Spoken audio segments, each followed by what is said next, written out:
전 세계를 뒤흔든 몽골의 폭풍 속에 금 제국이 멸망한 후 여진족들은 어떤 길을 가게 될까요? 오늘 우리는 금나라 멸망 후에 여진족의 발자취를 따라가 봅니다. 1115년 만주에서 일어나 중원을 호령했던 금 제국의 영광은 120여 년 만에 비극적인 종말을 맞이합니다. 1234년 정월, 몽골과 남송연합군의 공세에 마지막 보루였던 체주성이 함락되고 애종이 자결하면서 금나라는 역사 속으로 사라졌습니다. 제국의 울타리가 무너지자 화북과 요동에 흩어져 살던 여진족은 다시 거친 만주의 숲과 들판으로 스며들었습니다. 후대의 기록인 명사와 조선왕조실록은 이 시기 제국의 질서에서 벗어나 부족 단위로 흩어진 이들을 야인이라 기록했습니다. 이는 문명화된 제국의 신민이기를 그치고 다시 변방의 척박한 환경 속에서 독자적인 생존 방식을 택한 이들의 실상을 그대로 반영한 명칭이었습니다. 이제 여진족은 크게 세 줄기로 나뉘어 기록에 등장합니다.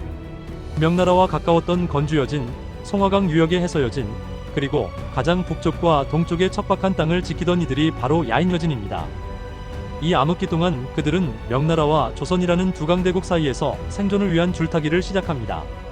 명나라는 이들을 이의 제의의 수단으로 삼아 부족 간의 내분을 조장했고, 조선은 북방의 안정을 위해 이들을 때로는 회유하고 때로는 강력하게 정벌했습니다. 조선왕조실록은 이들의 생활상을 매우 세밀하게 포착합니다.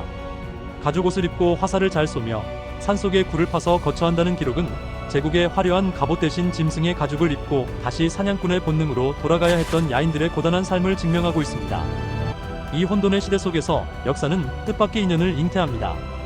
조선의 태조 이성계는 동북면의 세력가로 성장하며 여진의 천호장퉁두란과 의형제를 맺습니다. 태조실록 총서에 기록된 이지란이라는 이름의 이여진 장군은 이성계의 가장 강력한 칼날이 되어 조선 건국의 핵심적인 역할을 수행했습니다. 하지만 조선의 국가 기틀이 확립되자 야인들과의 관계는 다시 냉혹한 현실로 돌아옵니다. 세종대에 이르러 조선은 여진의 약탈을 근절하고자 김종서와 최윤덕을 보내 압록강과 두만강 유역에 사군과 육진을 설치합니다. 이로 인해 여진 부족들은 강 이북의 더 깊은 숲으로 밀려나게 되었고, 부족 간의 결속은 더욱 파편화되었습니다. 흩어진 야인들에게 이 시기는 끝을 알 수 없는 암흑기였습니다. 그러나 그들은 명예 감시와 조선의 압박 속에서도 자신들만의 언어와 풍습, 그리고 정수리를 민채 머리를 닦는 후두변발의 정체성을 잃지 않았습니다. 사료 속에 기록된 야인이라는 이름 뒤에서 그들은 만주의 찬바람을 견디며 새로운 응집을 준비하고 있었습니다. 이 인고의 시간은 약 200년 후 누르하치라는 영웅과 함께 만주라는 새로운 이름으로 다시 세계를 뒤흔들 서막이 될 것입니다.